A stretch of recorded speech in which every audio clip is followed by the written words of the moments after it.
All right, welcome to all. इस video में हम डिस्कस करेंगे सोर्सेज ऑफ एनर्जी। अब 2-3 चैप्टर बचे हैं, उसके बाद वंदरोगा का जो सिलेबस है वो कंप्लीट हो जाएगा और वंदरोगा की जो टेस्ट सीरीज हैं वो लाइव हो चुकी हैं।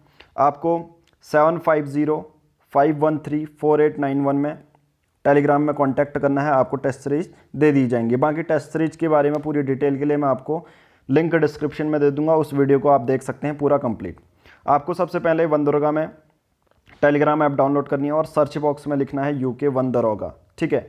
तो आपको ये हमारा जो मेन चैनल है जिसमें कि हम जितनी पीडीएफ होती हैं ये शेयर करते हैं, ऑलरेडी 500 लोग जुड़ चुके हैं, तो आप भी इसको ज्वाइन कर सकते हैं, ठीक है। बाकी जो लोग टेस्ट सीरीज ज्वाइन करेंगे उनको हम एक प्राइवेट ग्रुप से जो है उनको ऐड कर दिया जाएगा, जिसमें कि हम डेली के बेसिस पे क्या करते हैं, जो भी 3 मंथ की स्ट्रेटेजी जो हम डिस्कस कर रहे थे कि टेस्ट सीरीज जो लेगा उसके बेसिस पे उसको प्लान करवाया जाएगा। जैसे आज हम टेस्ट रखा है हमने, जैसे क्लास 6 का चैप्टर 1 और चैप्टर 2 का, उसके बेसिस पे आपको चैप्टर वाइज जब आप चैप्टर पढ़ लेते हैं, चैप्टर के बेसिस पे आपको चैप्टर वाइज क्वेश्चन भी मिलते हैं, ठीक है।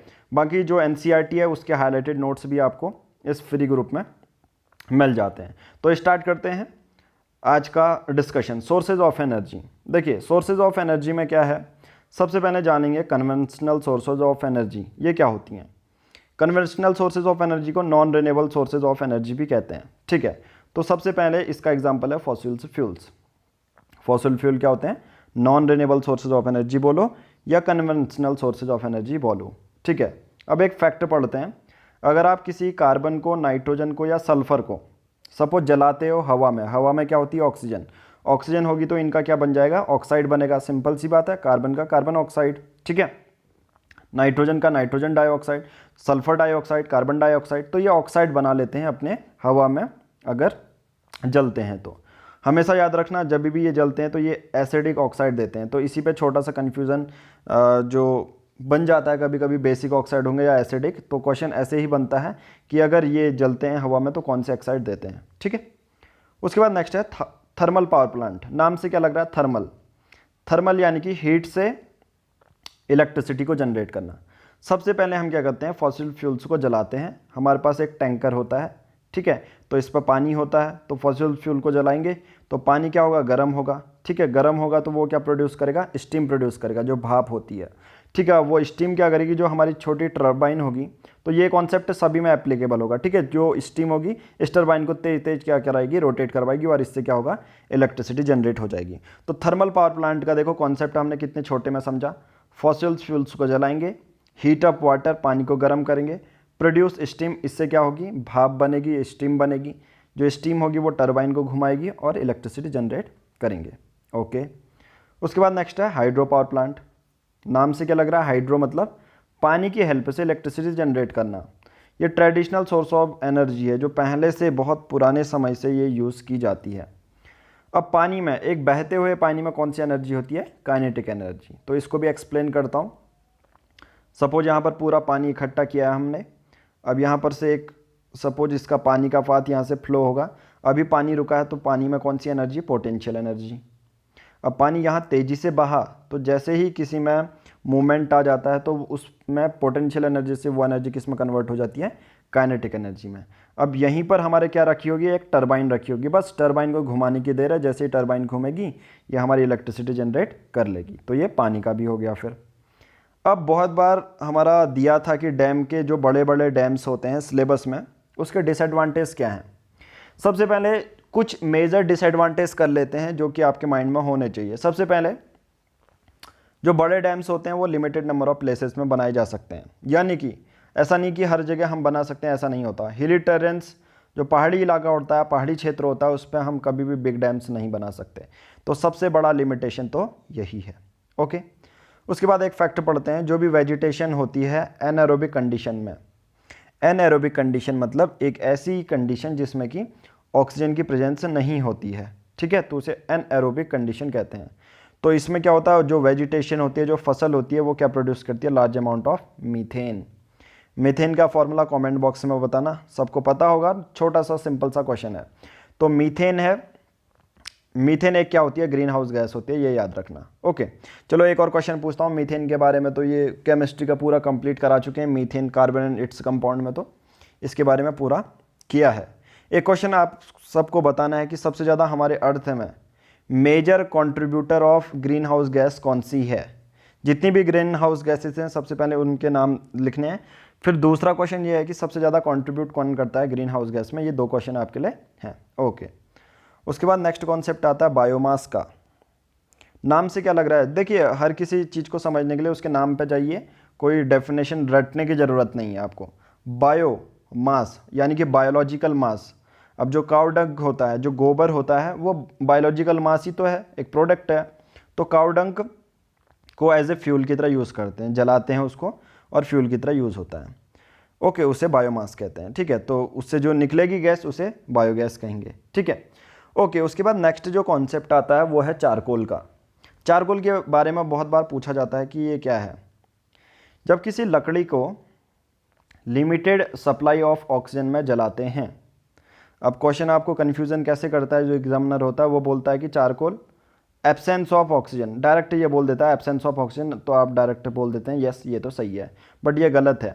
जब किसी लकड़ी को लिमिटेड सप्लाई ऑफ ऑक्सीजन, यानी कि ऑक्सीजन होती है बट ऑक्सीजन कम होती है, तो जितने वाटर होता है उस लकड़ी से और वॉलेटाइल मटेरियल, वॉलेटाइल मटेरियल मतलब जितनी उड़ने वाली चीज़ें होती हैं, गैसेस जितनी भी होती हैं उस लकड़ी से उड़ जाती हैं, और जो बचा होता है उसे हम क्या कहते हैं, रेजिड्यू। जो बचा होता है पानी और जितना भी वॉलेटाइल चीज़ें उड़ने के बाद तो बची चीज़ क्या बोलाती है, चारकोल कहलाती है। चारकोल की खास बात क्या है? बिना फ्लेम्स के साथ, स्मोकलेस मतलब उतना धुआं नहीं क्रिएट करता, हायर हीट जनरेशन एफिशिएंसी मतलब छोटी सी जो टुकड़ा होता है या छोटा सा टुकड़ा होता है चारकोल का, बहुत ज़्यादा एनर्जी प्रोड्यूस करता है। ये एडवांटेज है चारकोल के। उसके बाद नेक्स्ट कॉन्सेप्ट है क्रॉप। जो फसलें होती हैं, सब्जियां होती हैं, सीवेज होते हैं, अगर वो डिकम्पोज होते हैं, अगर उनको कोई ब्रेक करता है ऑक्सीजन की एब्सेंस में, तो ये बहुत ज़्यादा अमाउंट में बायोगैस देते हैं। याद रखना। तो आपसे पूछा जाएगा कि क्रॉप, वेजिटेबल या सीवेज को डिकम्पोज करना बायोगैस दिलवाता है या बायोगैस उससे निकलती है, तो क्या वो ऑक्सीजन की प्रेजेंस में होता है ये चीज़ या ऑक्सीजन की एब्सेंस में? तो ऑक्सीजन की एब्सेंस में होता है। ओके, तो सिंपल सी बात है, अगर बायोगैस ऐसे बन रही है तो नेचुरली या हम कह सकते हैं आर्टिफिशियली कैसे बनाई जा रही होगी, ऐसी कंडीशन क्रिएट करेंगे तभी तो बायोगैस बनेगी। बायोगैस बनेगी तो फिर हम कुकिंग के लिए उसको यूज़ कर सकते हैं। तो वैसे ही बायोगैस प्लांट को समझ लेते हैं क्या होता है। देखो, एक टैंकर होता है, यहाँ पर ये टैंकर मान के चलो, यहाँ पर से हमने गाय का गोबर, स्लरी, पानी सब मिला दिया और ऊपर से बंद कर दिया। ऑक्सीजन आएगी? नहीं आएगी, क्योंकि ऊपर से बंद कर दिया है। ठीक, okay, sorry for the pause guys, बीच में कॉल आ गई थी। तो हम कहाँ पर थे? हमने यहाँ पर डाइजेस्टर, क्योंकि पॉज होने के बाद वो पता नहीं कब से रिज्यूम होता है, ये मुझे पता नहीं है, तो मैं स्टार्टिंग से ही बता देता हूँ। बायोगैस प्लांट, ठीक है। तो हम कहाँ पर थे कि हमने टैंक बनाया था ऐसे, यहाँ पर काउ डंक डाल रहे थे, ठीक है, स्लरी डाल दी, बीच में पानी डाल दिया। अब ऊपर से मैंने क्या कहा, बंद कर देते हैं इस पूरे उसको। अब बंद करेंगे तो क्या ऑक्सीजन आएगी? ऑक्सीजन नहीं आएगी। इसका मतलब क्या हो जाएगा? ऑक्सीजन नहीं आएगी तो एनएरोबिक कंडीशन में ये प्रिपेयर हो रही हैं चीज़ें। तो जैसे ही हमने अभी समझा था ना कि देखो, क्रॉप को, वेजिटेबल्स को, सीवेज को एनएरोबिक कंडीशन में अगर वो डिकम्पोज करते हैं तो वो बायोगैस जनरेट करती हैं। तो बायोगैस प्लांट भी वही होता है। तो डाइजेस्टर सील्ड चैम्बर होता है, जैसा मैंने बोला, कोई ऑक्सीजन आएगी नहीं। तो अब छोटे छोटे जो माइक्रो ऑर्गेनिज्म होंगे उनको ऑक्सीजन की ज़रूरत नहीं होती है, तो वो जो स्लरी होती है, काउ डंक होता है, उनको ब्रेक डाउन करेंगे छोटे छोटे पार्ट्स में। अब जब ये प्रोसेस चल रही होती है तो इस दौरान इस प्रोसेस का रिजल्ट क्या होता है कि बहुत ज़्यादा अमाउंट में मीथेन, CO2, हाइड्रोजन और H2S, हाइड्रोजन सल्फाइड एमिट करती है। तो एक और क्वेश्चन आपके लिए, क्या हाइड्रोजन सल्फाइड का ओडोरलेस होती है, यानी कि कोई स्मेल नहीं होती है, या बहुत ज़्यादा पंजेंट स्मेल होती है? ठीक है, ये बताना है आपको। उसके बाद बायोगैस एक्सीलेंट फ्यूल की तरह काम करती है। और एक और चीज़ सबसे ज़्यादा इंपॉर्टेंट, बायोगैस में 75% तक मीथेन होता है, यानी कि CH4 75% तक होता है बायोगैस में।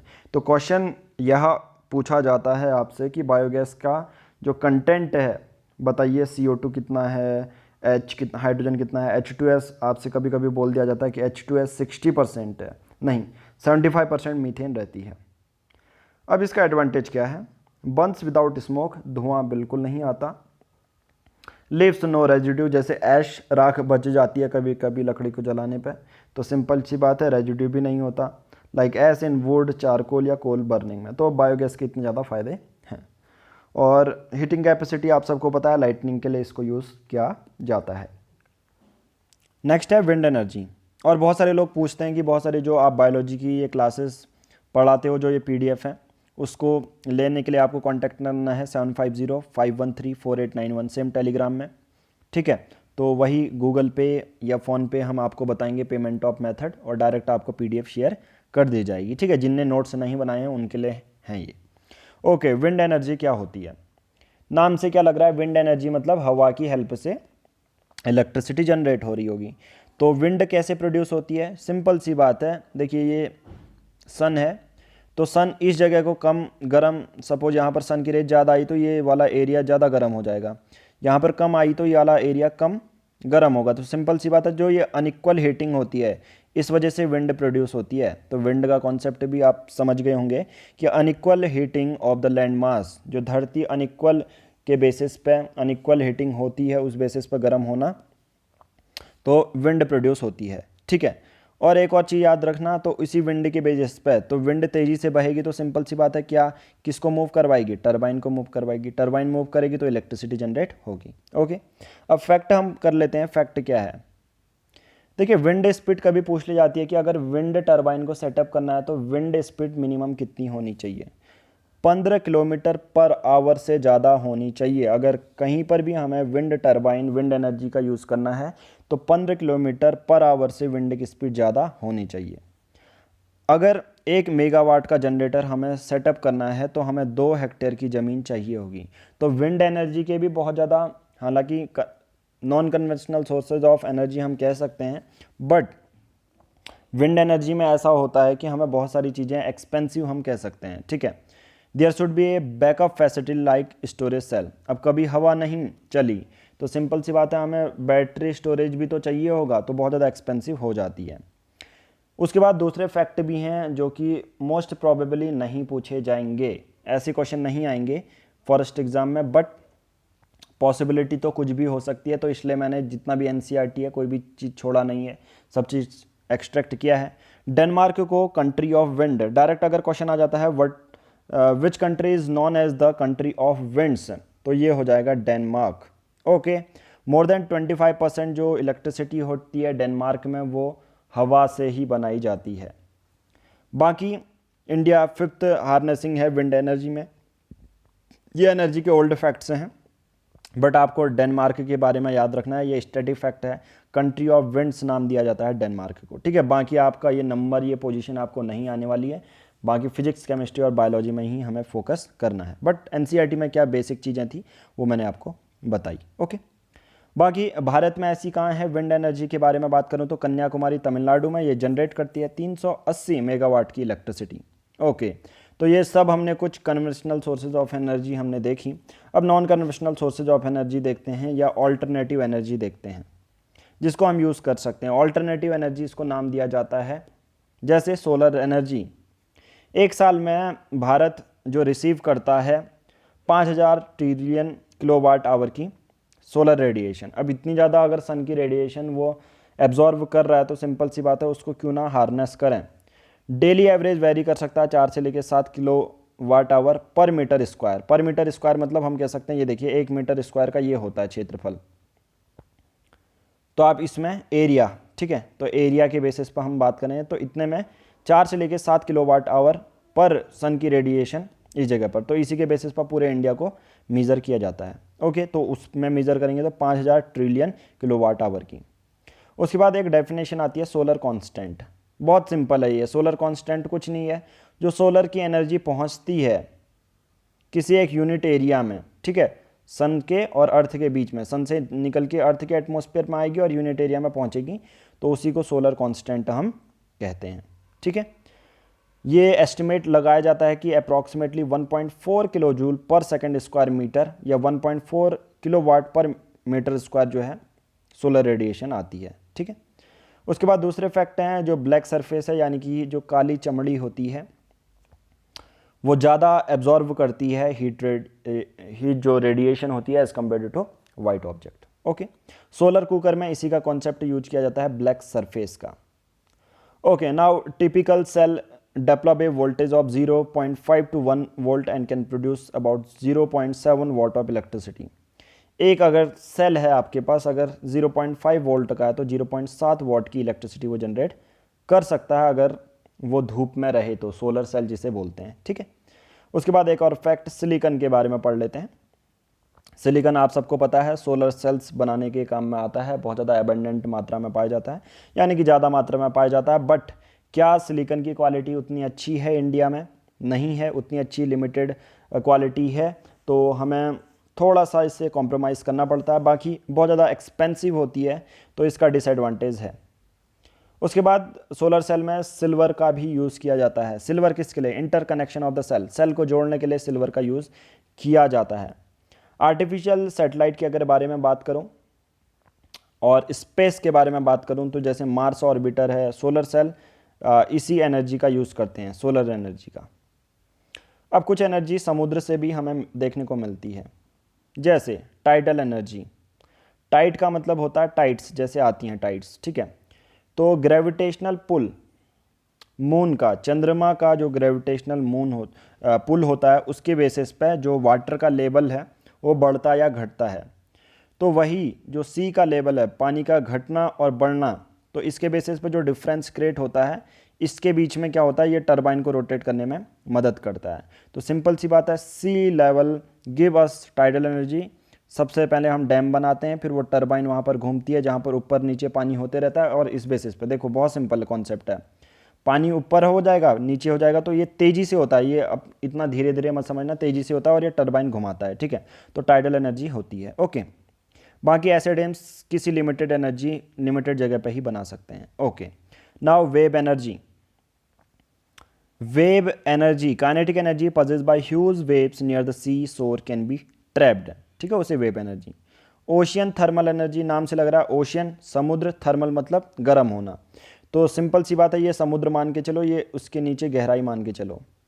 अब समुद्र की सरफेस में डायरेक्ट सन की लाइट पड़ती है तो यहाँ का पानी गर्म हो जाता है, बट इसके सतह का पानी जो डीप वाटर होता है वो उतना ठंडा नहीं हो पाता, तो इन्हीं के टेम्परेचर के डिफरेंस के बेसिस पे एनर्जी को हार्नेस किया जाता है। तो बहुत सिंपल है, वाटर एट द सरफेस सी बहुत ज़्यादा गर्म हो जाता है सूर्य के कारण, वाटर डीपर सेक्शन में उतना ज़्यादा गर्म नहीं होता है।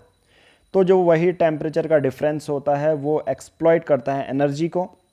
और याद रखना हमेशा, जो हम इलेक्ट्रिसिटी हम तभी प्रोड्यूस कर सकते हैं जब, देखिए, if the temperature difference between the water at the surface and water depth up to 2 kilometer is 293 kelvin, यानी कि 20 डिग्री सेल्सियस तक मिनिमम डिफरेंस होना चाहिए, तभी हम एनर्जी को एक्सप्लॉइट कर सकते हैं, बिजली बना सकते हैं। तो 20 डिग्री सेल्सियस याद रखना ओशन थर्मल एनर्जी में।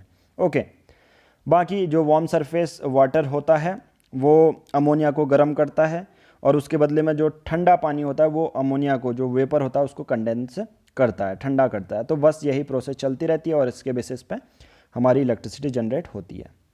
नाउ जियो थर्मल एनर्जी। जियो का मतलब क्या होता है? लैंड। तो बहुत सारे जियोलॉजिकल चेंजेस के वजह से कभी अर्थक्वेक आ जाता है, लैंडस्लाइड हो जाती हैं, और बहुत सारे अर्थ के अंदर तो बहुत सारी चीज़ें चलती रहती हैं। तो उसमें जो गर्म रॉक्स होते हैं, गर्म पत्थर होते हैं, वो एक जगह फंस जाते हैं।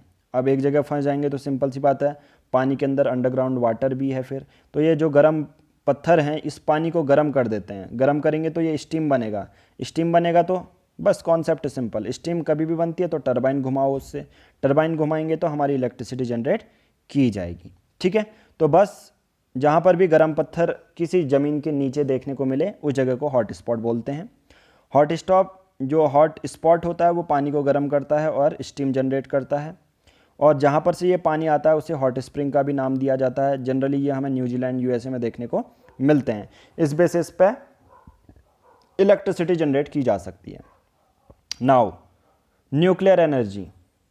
न्यूक्लियर एनर्जी में सबसे पहले न्यूक्लियर फ्यूज़न पढ़ते हैं। इसमें एक हैवी एटम होता है, जैसे यूरेनियम, प्लूटोनियम और थोरियम, जिसका हैवी एटॉमिक मास है, उसको लो एनर्जी न्यूट्रॉन के साथ बॉम्बार्ड किया जाता है। और देखिए बहुत सिंपल है, फ्यूज़न में एक हैवी एटम टूट के छोटे छोटे न्यूक्लियाई बना देता है। अब जब बड़ा एटम टूटता है छोटी छोटी चीज़ों में, छोटे छोटे न्यूक्लियाई में, बहुत ज़्यादा अमाउंट ऑफ एनर्जी प्रोड्यूस होती है। तो उसके बेसिस पे एक और चीज़ याद रखना, if the mass of the original nuclei is just a little more than the sum of the masses of individual product.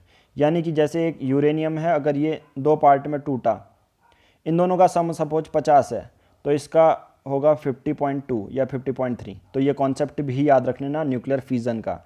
अभी ये कॉन्सेप्ट क्यों बताया, न्यूक्लियर फ्यूज़न में समझ में आ जाएगा, ठीक है, क्योंकि उसका भी एक कॉन्सेप्ट है, दोनों को अच्छे से समझना। ओके, बाकी न्यूक्लियर फ्यूज़न से 10 मिलियन टाइम्स ज़्यादा एनर्जी प्रोड्यूस होती है जब हम किसी एक कार्बन एटम को जलाते हैं। ओके, नाउ न्यूक्लियर रिएक्टर बनाया जाता है इलेक्ट्रिसिटी जनरेशन के लिए। तो such nuclear fuel can be part of self sustaining fusion chain reaction. अब इसमें आप सोचेंगे अगर न्यूक्लियर रिएक्टर बनाया जाता है तो वो फट सकता है, बट नहीं, उसको एक कंट्रोल्ड वे में कंट्रोल रेट के साथ रिलीज करवाया जाता है जिससे कि इलेक्ट्रिसिटी जनरेट की जा सके, ठीक है, फिर उसको बिजली बनाएंगे। ओके, नाउ एक फैक्ट पढ़ लेते हैं। न्यूक्लियर फ्यूजन में जो डिफरेंस होता है in mass of between the original nucleus and the product between converted to energy E at the rate of governed by the famous equation। बस इतना ज़्यादा आपको याद नहीं रखना, आपको ये याद रखना कि जो न्यूक्लियर फ्यूजन में, ठीक है, जो मास का डिफरेंस होता है वो किस इक्वेशन के साथ भी रिप्रेजेंट कर सकते हैं, E delta M C square, where C is the speed of light, ठीक है। तो ये डिराइव किया था एल्बर्ट आइंस्टीन ने 1905 में, और लाइट की स्पीड होती है वैक्यूम में, ठीक है। नाउ न्यूक्लियर साइंस में एनर्जी को इलेक्ट्रॉन वोल्ट के बेसिस पे भी दर्शाया जाता है। तो कभी कभी डायरेक्ट आपसे यहाँ से क्वेश्चन कैसे बन सकता है कि इलेक्ट्रॉन वोल्ट की जो एनर्जी जो यूनिट है वो क्या होगी, जूल होगी, बस इतना याद रखना है। बाकी 1 इलेक्ट्रॉन वोल्ट 1.602 इंटू 10 की power -19 joules. Okay, now 1 atomic mass unit is equal to, ये भी आपको याद रखना है, ठीक है, mega electron volt. 1 atomic mass is 931 mega electron volt, MeV of energy. Okay, now we have nuclear power reactor. कहाँ पर हैं ऐसे रिएक्टर जो कि बिजली बनाते हैं हमारे भारत में? तारापुर है महाराष्ट्र में, राणा प्रताप सागर है राजस्थान में, कलापक्कम तमिलनाडु, नरोरा यूपी में, ठीक है, काकरापुर गुजरात में। ओके, नाउ सबसे पहले न्यूक्लियर एनर्जी को यूज़ बनाया किस लिए था, डिस्ट्रक्टिव पर्पस के लिए, कि सब चीज़ डिस्ट्रॉय कर देंगे, इससे अटैक कर सकते हैं। बट नाउ फिर उसके बाद इसकी इलेक्ट्रिसिटी बनाई जाने लगी। ओके, लास्ट कॉन्सेप्ट हमारा है न्यूक्लियर फ्यूज़न का। न्यूक्लियर फ्यूज़न में एक हैवी एटम टूटता था छोटे छोटे एटम्स में। न्यूक्लियर फ्यूज़न में उसका उल्टा होता है। Generally commercially nuclear reactor based रहते हैं न्यूक्लियर फ्यूज़न में, ठीक है, जो बिजली बनाई जाती है वो न्यूक्लियर फ्यूज़न में से बेसिस पे बनाई जाती है, बट उससे भी बहुत ज़्यादा सेफ तरीके हैं हमारे पास हैं। फ्यूज़न नाम से लग रहा है फ्यूज़ होना, दो छोटे छोटे क्या करेंगे, लाइट एलिमेंट मिलेंगे और एक हैवी एलिमेंट बनाएंगे, तो उसे फ्यूज़न कहते हैं।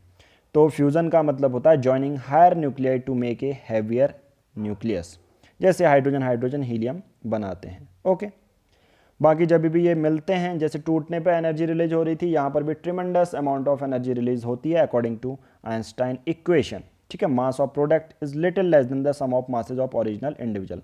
अब एक चीज़ ये याद रखना, जो प्रोडक्ट का मास है, दो चीज़ें मिली, उसका कम होता है, जैसे ये 50 है तो इसकी 49.6 होगा। तो फ्यूज़न और फ्यूज़न में देख लेना मास का प्रोडक्ट और रिएक्टेंट का कितना होता है। ओके, नाउ न्यूक्लियर फ्यूज़न भी रिएक्शन में सोर्सेज ऑफ एनर्जी होती है सन के लिए और स्टार के लिए। अगर बात करें स्टार और सन को एनर्जी कहाँ मिलती है, तो उसके पीछे कॉन्सेप्ट है न्यूक्लियर फ्यूज़न का, तो ये चीज़ आपको याद रखनी है। ओके, नाउ कंडीशन भी एक है, million of degree of temperature, millions of pascal of pressure. But ये कंडीशन न्यूक्लियर फ्यूज़न में बहुत ज़्यादा टेम्परेचर और बहुत ज़्यादा जो प्रेशर है हमें जनरेट करना पड़ता है। बाकी जो हाइड्रोजन बॉम्ब होते हैं वो भी न्यूक्लियर फ्यूज़न पर डिपेंड करते हैं, इसी के प्रिंसिपल पर काम करते हैं, ठीक है। उसके बाद बहुत ज़्यादा जब न्यूक्लियर बॉम्ब ये होते हैं तो अचानक से ही बहुत छोटे से माइक्रो सेकंड में 10⁻7, ठीक है, केल्विन तक टेम्परेचर बढ़ जाता है। इतने कम सेकंड में सोचो कितना ज़्यादा ब्लास्ट होगा। ओके, तो आज की वीडियो में इतना ही। फिर उसके बाद एक इन्वायरमेंट, आवर इन्वायरमेंट बचता है, 2-3 चैप्टर बचते हैं। Why do we fall ill, class 9th के चैप्टर भी होंगे। बाकी हम कह सकते हैं कि ऑलमोस्ट सभी सिलेबस हम कंप्लीट कर चुके हैं। अब ज़्यादा से ज़्यादा आपको MCQ सॉल्व करने हैं। बाकी एक और चीज़, जिन्होंने इनिशियल में अभी किसी को लग रहा है कि यार मेरी अच्छे से प्रिपरेशन नहीं हो रही है, तो हम डेली के टारगेट भी देते हैं आपको उस प्राइवेट ग्रुप में, तो आप उसको ज्वाइन कर सकते हैं।